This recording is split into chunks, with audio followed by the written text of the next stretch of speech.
The orange horn star blazed relentlessly over the rusted roofs of the WAN Corporation complex. Heat shimmered above the metal, blurring the jagged outline of the quarry carved deep into Planet Zero. Fine dust, light as flour, floated in the air, coating everything in ochre. It scraped between teeth and filled lungs. Jake Rowan tightened the last bolt on the hydraulic pump, then straightened and wiped sweat from his brow with the back of his hand. His gray coveralls had long since turned the same shade as the landscape dot. At 35, Jake was just a mechanic. Broad-shouldered, with calloused hands, he was used to repairing what others broke.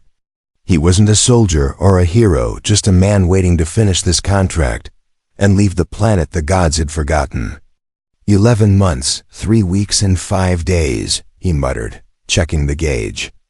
63 more, and I'll have the credits for that decommissioned Starlight Corsair.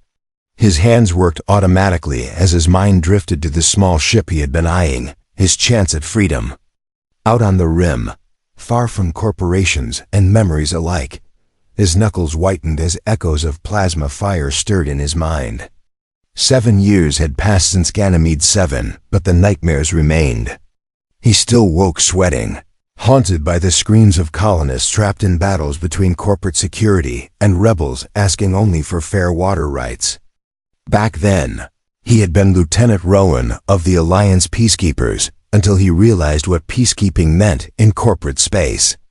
That day he dropped his weapon, tore off his insignia, and chose to fix things instead of breaking them. Piece of junk, he muttered, nudging the pump. It hummed steadily, a good sign, but Jake knew better. On Zira, the dust infiltrated everything, grinding gears and clogging filters without mercy. Beyond the chain-link fence lay the Shenklin settlement. Their homes, carved from bone and stone, rose like natural outgrowths of the planet's stark reminders of contrast against the corporation's geometry. At the center stood a nearly dry well. Once a gift of life, now a source of tension. Shen warriors, tall with sapphire skin and silver hair, watched him in silence, their stares heavy as stone. Jake still hadn't grown used to those gazes after almost a year here.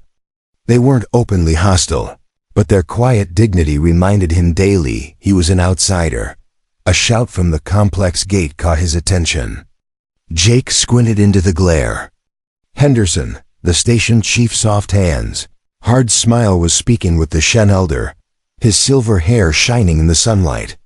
Even from a distance, Jake heard Henderson growl into his cum. I don't care about interference. Tell Central if they want their shipment. He broke off when he noticed Jake, snapping the device shut. Henderson's bloodshot eyes and wrinkled uniform betrayed the pressure from corporate to raise output despite dwindling ore. I don't care about their rituals. Henderson snapped as the cum crackled again. A superior's harsh voice cut through. If extraction doesn't hit targets by quarter's end, you'll be fixing pumps yourself. Am I clear? Henderson stiffened, forced a mask of control, and turned back to the elder. Jake edged closer, catching fragments of the exchange. Water is a sacred gift, the elder said, his voice dry as cracked earth. You have broken the treaty. Henderson smirked. Treaties change. So does your well.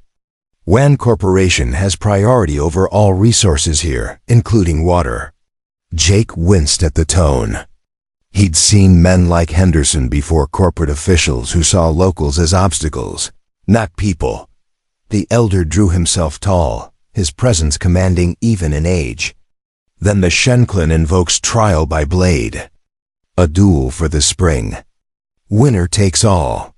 His words rippled through the gathered Shen. Warriors pounded spears into the earth. Women began a low chant, and children were quickly led away. Jake felt a chill despite the heat. This wasn't just a challenge. It was a sacred right, rare but binding. Even Henderson seemed unsettled. Jake froze, two belt half raised. Trial by blade, ancient, deadly, and unavoidable. Henderson scanned his guards, mercenaries better at threats than real combat. Then his eyes landed on Jake. Cold calculation lit them. "We accept," Henderson declared. "The corporation will send its champion." He pointed. Him. The world seemed to slow. Jake, a mechanic, caught in a perfect trap. Refusal meant disgrace and likely massacre. Acceptance meant certain death. "I'm a mechanic, not a soldier," Jake said quietly. His protest sounded weak in the heavy silence. Henderson's reply cut sharp. "Today, you represent humanity. Rowan, unless you'd rather explain to corporate why we lost a water source." Then, leaning close, he whispered, "You were Alliance once. I've seen your file. You know how to fight." Jake stiffened. His past was buried, but Henderson had unearthed it. The elder's eyes met his, neither merciful nor cruel, only measuring. Behind him stood a young Shen warrior, female, her armor gleaming, her gaze icy with pride and fury. "When?" Jake asked. "Now," the elder replied. "The challenge is issued. The champion is named. The trial begins." The next hour blurred. A medic examined him, declared him fit, and handed him a standard K-bar combat knife. It felt alien in his hand. He was used to tools of creation, not destruction.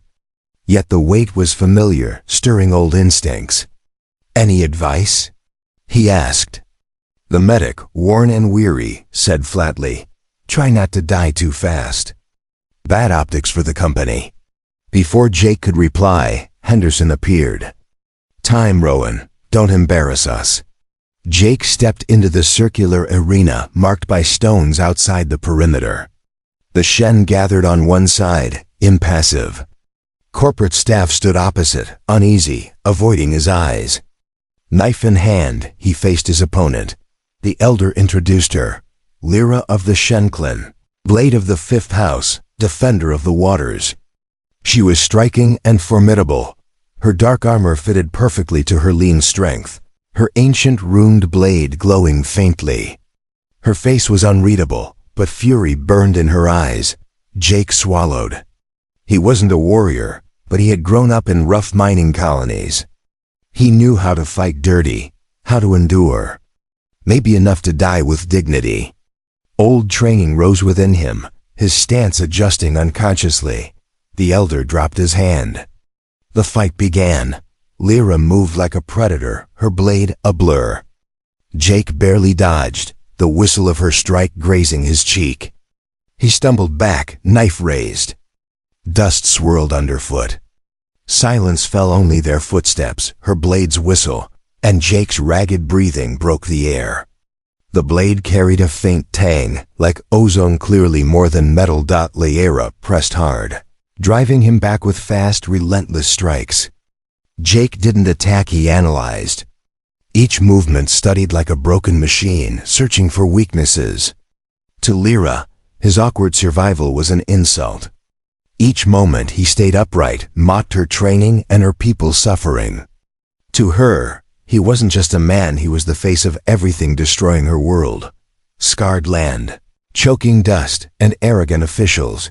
"Stand and fight, human," she snarled, blade flashing.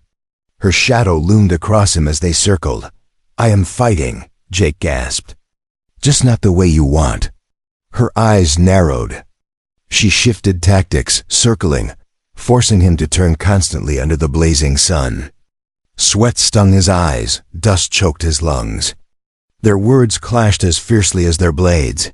"Your race is a plague," Lyra cried, sparks flying as her blade struck stone. "My race builds." Jake shot back. "Yours clings to the past." Her rage boiled over. She lunged, her blade slicing his side, drawing first blood. The crowd murmured. Jake staggered, his strength waning, while Lyra remained steady, precise. Their blades clashed again, locked in a tense struggle. For a moment, faces inches apart, Jake saw the details of her armor-etched lines, channeling energy in ways humans had never mastered. And then he noticed it. A tiny fracture along her left pauldron, a weakness hidden in perfection. A mechanic's eye saw more than the surface. He understood the structure beneath. The knife in his hand was ready. One thrust under weakened armor would end the fight. He would live. The corporation would keep its water rights. Henderson might even reward him. But then he noticed something else in her gaze. Not only anger, but desperation. The determination of someone fighting for her people's survival, not her own pride. He recognized that look. He had seen it on Ganymede 7, in the colonists' eyes before corporate forces opened fire. The memory struck him hard. A woman with copper hair had stood in front of the purifier, refusing to move. "This belongs to the settlement," she had said. Still in his Alliance uniform, Jake had watched as the corporate captain gave the order. "She's a threat to company property." The sound of the plasma rifle still haunted him. He hadn't stopped it. He had followed orders, told himself it wasn't his concern. The next day, he resigned. Now staring at Liara's broken armor, he faced the same choice. This time, he would act differently. As their blades locked, he leaned close and whispered so only she could hear. "Your left pauldron is cracked. The next strike will break it." Liara froze. Shock flickered in her ice-colored eyes. Such a gesture was unexpected. From a corporate soldier, she had anticipated brutality or deceit never warning. In his eyes, she saw not cruelty, but exhaustion mixed with conviction. His words struck deeper than any blade. Honor from someone raised to be her enemy. Her grip faltered. For the first time, she saw not mockery, but understanding. He too was trapped as cage forged from contracts, not fading traditions that her people had taught for generations, that humans had no honor, caring only for profit and exploitation. Yet here was this mechanic, covered in dust and blood, offering mercy when he could have taken her life. She broke the clinch and pushed him away. The duel resumed, but it had shifted. It was no longer an execution. It was a test. She wanted to know who he was. Her strikes grew sharper, less furious, probing not his defenses but his soul. Jake noticed the change. He was no longer just a target. He had become a mystery she sought to solve. Both were exhausted, dust and sweat clinging to them. The arena shrank into a private world where only they and their unspoken questions existed. "Why did you tell me?" Liara asked during another brief lock, her voice low. The question carried weight beyond the words. Why would he help her? What kind of human was he? "Because I'm a mechanic," Jake said, straining against her strength. "I fix things. I don't destroy them." The words were simple, but behind them was his philosophy. The reason he left the Alliance. The reason he chose this life of dust and machines. The answer unsettled her. It didn't fit what she had learned about humans, especially corporate ones. It broke apart. Jake was at his limit, arms trembling, blood staining his coveralls. Liara circled, movements sharp but no longer driven by intent to kill.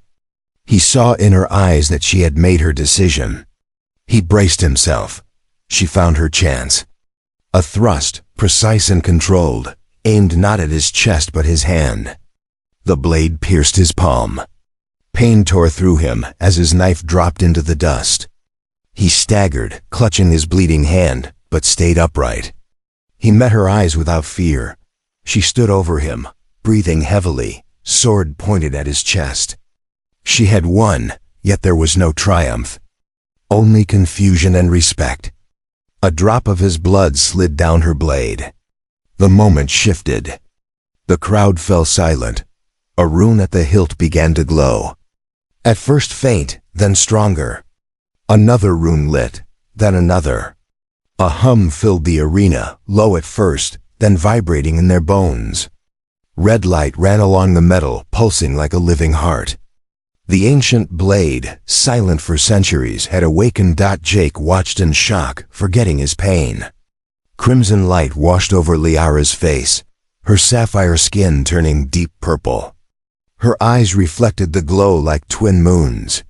She stumbled back, horrified, dropping the sword. Yet it did not fall still. Hovering, it spun above the dust, the hum intensifying until it rattled teeth and bone. The elder gasped and dropped to his knees. Behind him, the entire Shen clan followed warriors. Elders, children all bowing, not to Liara, but to Jake. He stood disarmed and wounded. Yet an entire people knelt before him. On the corporate side, confusion reigned. Some fell to their knees instinctively, others backed away in fear. Henderson stood rigid, his face calculating. Then he stepped forward, flanked by guards. "This demonstration is over," he ordered sharply. "Rowan, return to the compound. You are company property." But Shen warriors rose, forming a circle around Jake. Liara reclaimed her glowing blade and stood beside him, ready to defend. "He is blood of the first ones," the elder declared.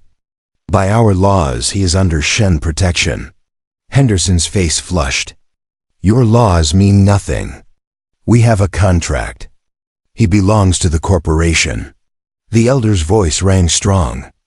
"Doubt our words, then see the truth." He ordered his warriors, "Bring them to the sanctuary." Intense silence. Jake, Henderson, and others were escorted into the ancient chamber beneath the settlement. The walls glowed with runes, resonating as Jake entered. The elder revealed a cube, engraved with the same symbols as the blade. "This artifact has slept 1,000 years, he said. "No Shen blood has awakened it. If you doubt us, watch." Turning to Jake, "Blood of the first ones, touch the cube of stars." Jake hesitated. Henderson urged him forward. Jake extended his injured hand. A drop of blood fell onto the cube. For a moment, nothing. Then light spread across its surface, pulsing with his heartbeat. The cube lifted, unfolding with impossible precision. From its core, blue light spread, forming a vast star map. Constellations shimmered. Planets revolved. Lines traced paths across the galaxy. At the center pulsed a red point, their current location. A golden line stretched outward to a distant blue star with 7 worlds. The elder whispered, "The path of return. The map to the home of the first ones." Henderson's shock quickly turned to greed. His eyes flicked between the map and Jake. The elder declared, "Jake Rowan carries the blood of our ancestors. He is the key to their legacy." But Henderson's voice dropped to a near whisper. "You're not just a mechanic anymore. You're the most valuable asset in the galaxy." Jake met his gaze. "I'm not your asset." The elder stepped in. "He is under Shen protection. Any claim on him is a claim against us." Henderson retreated with feigned calm. "We'll discuss this later. The corporation will be in touch, Rowan. Count on it." As he left, Jake felt the weight of his new reality. He was no longer just a mechanic. He was the center of prophecy, the target of a corporation, and the bearer of knowledge older than humanity itself. The elders placed a cushion on the stone altar at the center of the chamber. The blade resting on it glowed faintly red, casting their faces in a crimson light. "The prophecy tells of a return," one elder said, his voice echoing against the walls. "It says that when the blood of the first ones returns, sleeping knowledge will awaken. They left us, but promised to return through their blood through you, Jake Rowan." As he spoke, the runes carved into the stone walls pulsed in rhythm with his words, brightening and dimming as if alive.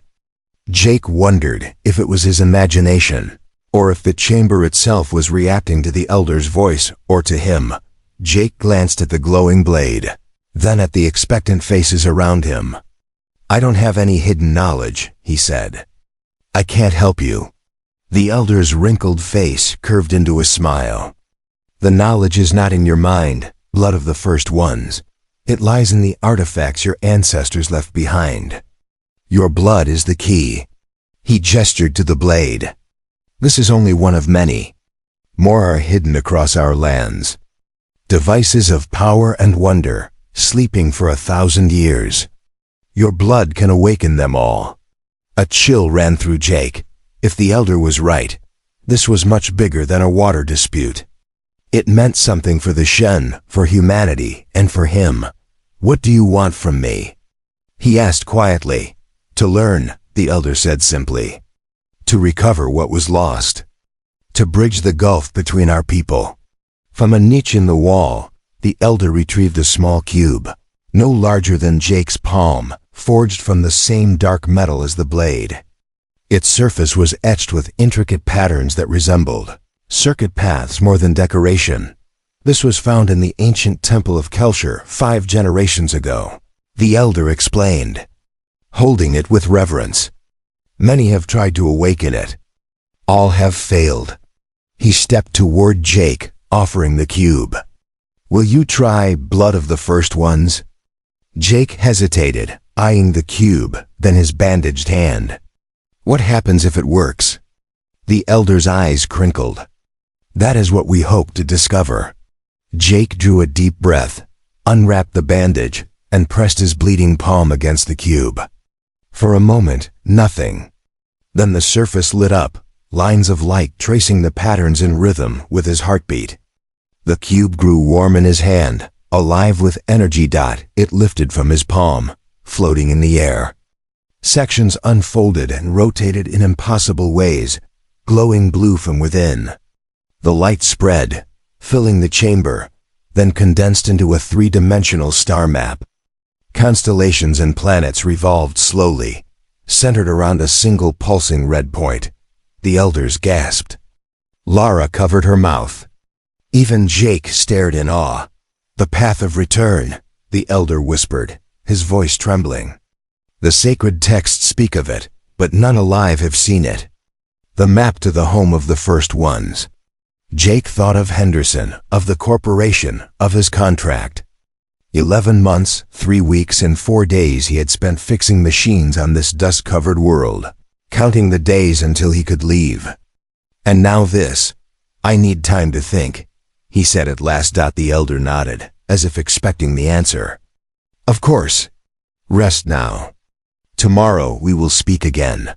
The elders filed out, leaving Jake alone with Lara. The cube's projection still rotated, casting the chamber in soft blue light. "You too," Jake told her. "Get some rest." She shook her head. "I am bound to you now, by blood oath and ancient law. Where you go, I go until the end." Exhaustion overcame him. The duel, the revelation, the upheaval of his life, everything hit at once. Jake sank onto a stone bench, too tired to argue. "Fine, stay if you want. I'm going to sleep." Lara nodded, standing guard by the door. "Rest, Jake Rowan. I will watch." Jake stretched out on the bench. His last thought before sleep was not of fear, but of calm, like he had finally found an anchor after drifting for years. He woke to raised voices. Lara stood at the sanctuary entrance, tense, her hand on her knife. Henderson's voice carried inside. "This man is a corporation employee. You have no right to keep him here. This is kidnapping, and the corporation will not tolerate it." Jake rose, sore from the previous day's ordeal. The cube now sat inert on the altar beside the glowing blade. "Let him in," Jake told Lara. She glanced at him, eyes narrowed. "He's doing his job," Jake said. "I need to talk to him." Reluctantly, she stepped aside. Henderson stormed in, dust on his uniform, face flushed with anger. 2 security officers followed, hands near their weapons. "Rowan," Henderson snapped. "This has gone far enough. You're coming back to the complex." Jake met his eyes. "I don't think so." "You have a contract," Henderson said darkly. "The corporation doesn't forgive broken contracts." "The corporation doesn't forgive anything that doesn't raise profits," Jake replied evenly. "But things have changed." "I've changed." Henderson's gaze flicked to the glowing blade. "This is superstition. Nothing more." "You can't believe. I believe what I saw," Jake cut in. "What we all saw.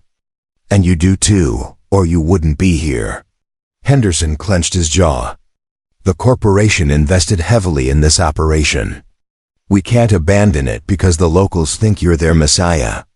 Then don't abandon it, Jake said, smiling without humor. But you'll deal with me now, not just the elder. And I want changes. What changes? Henderson asked. A fair water agreement. One that respects the Shen as much as the corporation. Better treatment for workers, human and Shen alike. Henderson scoffed. You're in no position to make demands. Jake looked at Lara, then at the glowing blade. I think I am. The question is, are you wise enough to see it? The security officers shifted uneasily. They had seen the blade glow. They knew this was beyond protocol. The corporation has procedures for first contact, Jake pressed. This qualifies. And those rules demand respect for local cultures and cooperation with authorities. Henderson narrowed his eyes. I've read them, Jake added. Peacekeeping required it. And you know what happens when administrators ignore them, career-ending inquiries at best. The unspoken threat hung between them. Henderson could bully workers, but not corporate oversight. At last he said, I'll take your demands back. But don't expect miracles. That's exactly what I expect, Jake said. And call me Jake, we're past formalities. After Henderson left, escorted by distrustful Shen warriors, Jake turned to Lara. I need to learn more. About the first ones, the prophecy, what my blood means to your people. She nodded solemnly. The elder has called a gathering. All will be explained. The gathering took place in the central plaza, around the nearly dry well that had started the conflict. The whole clan was present, hundreds of sapphire-skinned figures with silver hair, watching Jake with awe and hope that made him uneasy. The well had changed overnight. Stones carved with runes surrounded it, and the water level had risen, though Jake couldn't tell if it was natural or something else. As he walked with Lara, the crowd parted. Some reached out to brush his sleeve in reverence. Children pointed, hushed by parents. The elder stood before him, the glowing blade in his hands, other elders forming a semicircle behind him. The cube rested on a pedestal nearby. When Jake reached the center, silence fell. Only the hum of the blade and the wind broke it. The elder spoke of the first ones, of their arrival on Zetera centuries ago, of the wonders they brought, the knowledge they shared. They taught metal, fire, writing, and building. Some lived among the Shen, some took mates. Then they left, for reasons unknown, but promised to return through their blood. As the elder spoke, the runes on the blade pulsed with his words, glowing brighter, lighting his face with an unearthly sheen. Even under the sun, the red glow stood strong. They left us these artifacts, he said. Tools of power. But after their departure, the knowledge of how to use the relics was lost. The blade lay dormant, the devices silent. We became guardians of objects we could no longer understand. Jake listened, intrigued despite his doubts. The elder's tale suggested that the first ones were human, or perhaps the ancestors of humans who had visited Zetera long ago. It was a story of ancient visitors from the stars, a tale long told on Earth, but dismissed by mainstream science. Yet the glowing blade was real. Its reaction to his blood was real. The cube's star map was real. Whatever the full truth, there was substance to the elder's story. The prophecy says when the blood of the first ones returns, the forgotten knowledge will awaken, the elder continued. The lost will be found, the broken will be restored, and our people will rise again to reach the stars. He looked at Jake, his aged eyes alive with emotion. You are the prophecy fulfilled, Jake Rowan. Your blood awakened the blade. It can awaken all the relics. With you, we can reclaim our heritage. Jake felt the weight of countless eyes fixed on him. He was no savior, no chosen figure. He was a mechanic, a man who repaired machines. But perhaps that was exactly what the Shen needed, someone who could help them understand and restore the technology of the first ones. He looked at his bandaged hand, then at the hopeful faces around him. He thought of his plan, finish the contract, buy a ship, vanish into space.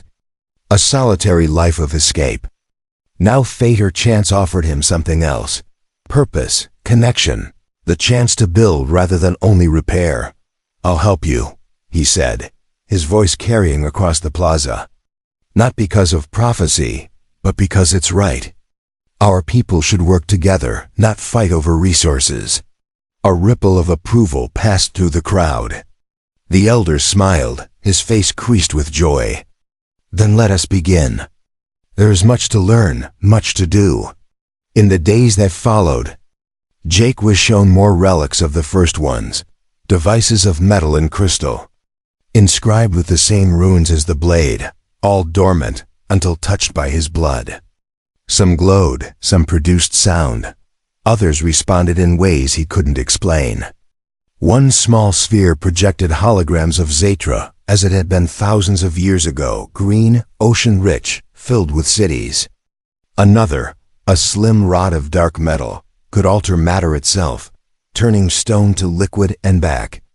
Each discovery wore down his doubt. These weren't just sacred objects, they were advanced technology, far beyond human achievement.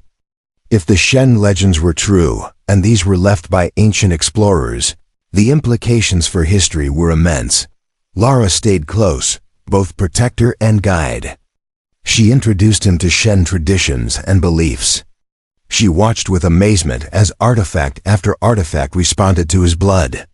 She was changing, no longer the warrior who once fought to kill him, but softer, more curious about him and his world. When they weren't examining relics, she taught him the Shen language, its tonal patterns and script resembling the runes. He told her stories of Earth, of human colonies, of technology. She was captivated by his accounts of great space stations orbiting gas giants, harvesting fuel for starships. "How does it feel?" she asked one evening as they sat beside a device glowing with shifting light. Outside, the orange sun sank, shadows stretching across the settlement.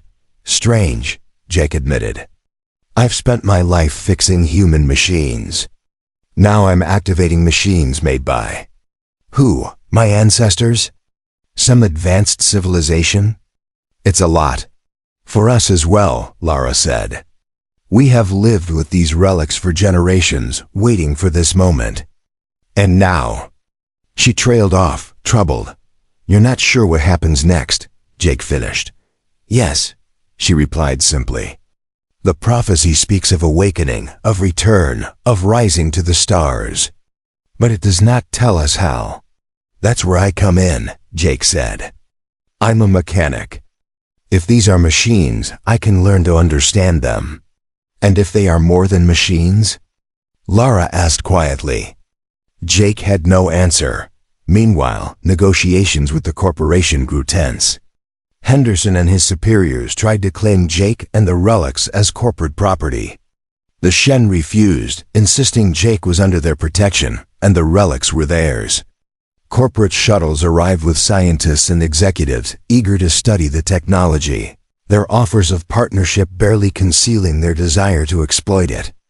Jake found himself playing diplomat, balancing corporate demands with Shen tradition. At one meeting, a corporate executive named Winters argued that the relics should be moved to secure off-world labs for proper study.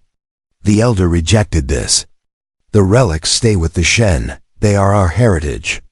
"Or Rowan's," Winters countered. "If the first ones were human, the relics could be humanity's heritage." Jake spoke at last. "If they were human, they chose to leave them with the Shen, and they made them respond only to certain genes I happen to carry. That suggests cooperation, not ownership." Winters couldn't refute this. She offered compensation for exclusive research rights, but Jake stood firm. "The relics belong to the Shen. I'll help activate and study them, but not exploit them." A compromise followed. The corporation would supply resources and expertise, gaining access to knowledge but not ownership. The Shen kept control of the relics. Jake became something in between, a bridge between worlds. The corporation, recognizing his role, offered him a new contract as cultural and technological liaison, with a salary 10 times higher. Jake agreed on one condition: a water-sharing deal that respected Shen needs. Corporate systems would purify and recycle water, not over-extract it. When the documents were signed, Henderson confronted him. "You could have asked for anything. Instead, you bargained for water rights." "Some things matter more than money or power," Jake replied. Henderson shook his head. "I'll never understand you, Rowan." "That makes two of us," Jake answered with a dry smile. One evening, Jake and Lara sat overlooking the valley. The air was cooler, the dust less heavy. "I never thought it would end like this," he said. "I just wanted enough credits for a ship, maybe a salvage business. Now." He gestured at the settlement, the corporation's facilities, the horizon. Below, engineers and Shen worked together, installing purification systems. Clean water now flowed from the settlement's well. Children played where warriors once stood guard. In the sanctuary, human scientists and Shen scholars studied the awakened relics. Each day brought new discoveries. Yet Jake also saw warning signs: increased security, constant surveys, daily cargo shuttles. Henderson had kept his word about water, but Jake knew the corporation's motives went deeper. Lara noticed his gaze. "Do you regret it?" she asked. "No," Jake said. "I was drifting before, fixing machines, moving from one job to the next. Now I have purpose. Not just the prophecy, helping your people, understanding the relics, building a bridge between our worlds. That's what matters." She looked at him serious. "And when it is done, when the knowledge is awakened and the prophecy fulfilled, then what?" Jake smiled. "Then we see what comes next, together." In the distance, a corporate shuttle lifted off, engines glowing in the dark sky. Henderson was aboard, carrying reports and data, plotting the corporation's next move. They would not surrender easily. As night fell, stars filled the sky. Jake thought of the glowing blade, the star map, the path shown by the cube. Somewhere out there lay the home of the first ones. Perhaps they still waited, their blood flowing in his veins. The cube's map pointed to a distant system, far beyond human reach. Was that where the first ones had gone? Lara leaned against him, her warmth steady in the cooling air. Together they watched the sky until it became a field of light. Jake searched for patterns, wondering if any matched the map. "Do you think we'll follow them?" Lara asked softly. "The first ones. Do you think we'll take the path they left?" Jake took her hand, their fingers intertwining, alien and human, yet united. "I think that's what they wanted. Why else leave a map? Why make the technology respond to both our worlds? Whatever the prophecy means, it's about unity. About bringing us together." Her grip tightened. "Then maybe our destiny is not just to reclaim the past, but to create a new future together." In his pocket, Jake's communicator buzzed Henderson again, no doubt with more demands. The corporation's presence loomed. But as Jake looked at the stars and held Lara's hand, he felt no fear. Whatever challenges lay ahead, corporate ambition, ancient mysteries, or the long journey through the stars, they would face them together. He was no longer only a mechanic. He was blood of the first ones, and his journey had just begun.